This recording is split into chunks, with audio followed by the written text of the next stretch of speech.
कक्षा में इलेक्ट्रॉनों की संख्या क्या होता है?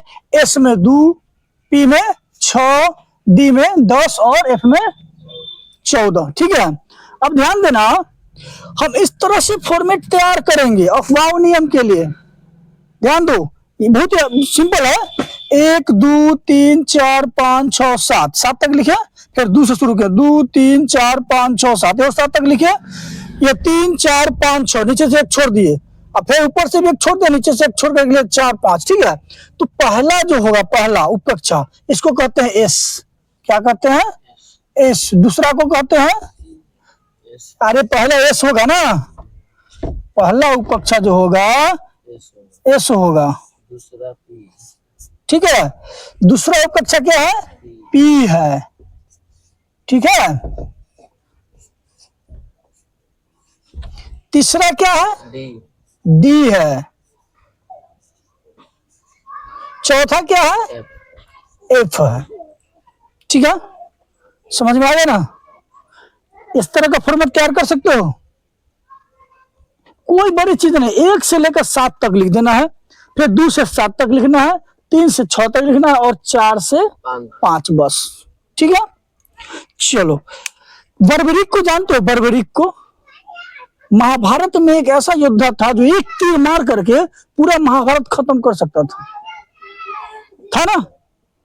बर्बरीक। बर्बरीक कौन था? घटोत्कच का पुत्र था, भीम का पोता। उसके पास एक ऐसा तीर था जो एक ही तीर में महाभारत खत्म कर देता, लेकिन उसका जो है एक लक्षण खराब था, जो थोड़ा सा ज्यादा ज्ञानी होता, थोड़ा अभिमानी भी हो जाता, लेकिन बेचारा अभिमानी था नहीं। लेकिन वो कहता था जो पक्ष हारेगा ना, हम उसी की तरफ से लड़ेंगे। अब हार रहा था तो असत्य हार रहा था, तो क्या करते कृष्ण जी? थोड़ा गेम खेले उसके साथ और उसको मतलब उसका गर्दन मांग लेते हैं। ठीक है, खैर, तो बर्बरीक के पास एगो तीर था, एगो छोड़ते ही, तुमने देखा होगा वीडियो में कि एक तीर मारता है पूरे पीपल का पत्ता छेद कर देता है, देखा है? तो उसी प्रकार का बर्बरीक का तीर ऊपर से मारा गया। देखो, बर्बरीक का तीर। ठीक है, भगवान डंका भी पीट रहे हैं।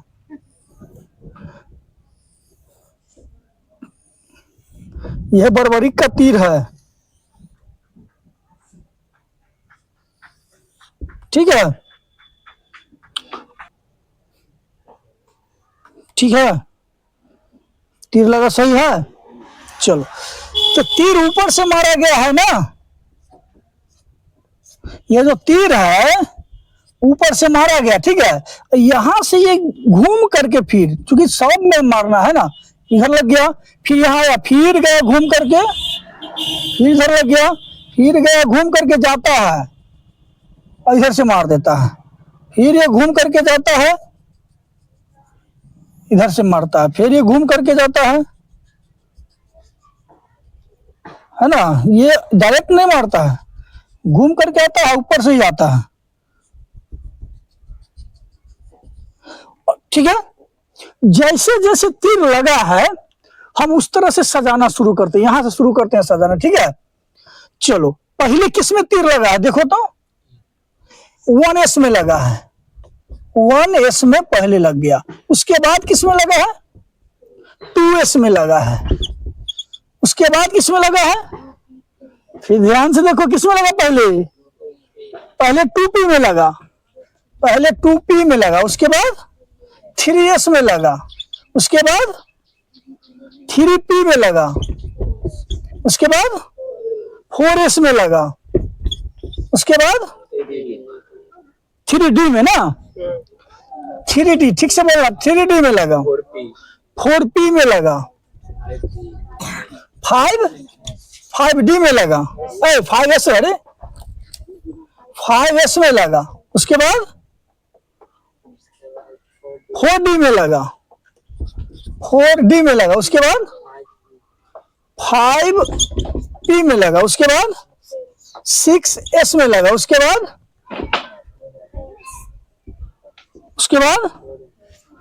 4f में लगा, 4f में लगा, उसके बाद 5d में लगा, 5d में, उसके बाद 6p में लगा, 7s में लगा, उसके बाद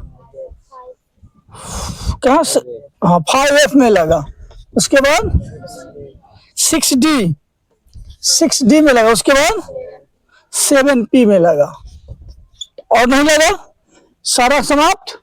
लेकिन हम लोग जानते हैं कि s में इलेक्ट्रॉन की संख्या कितनी, तो हर इलेक्ट्रॉन पर हम क्या कहते हैं, दो s पर 2 डालो, सब s पर 2 डालो, जितना s है सब पर 2 डाल दो, सब s पर 2, सब s पर 2 हो गया।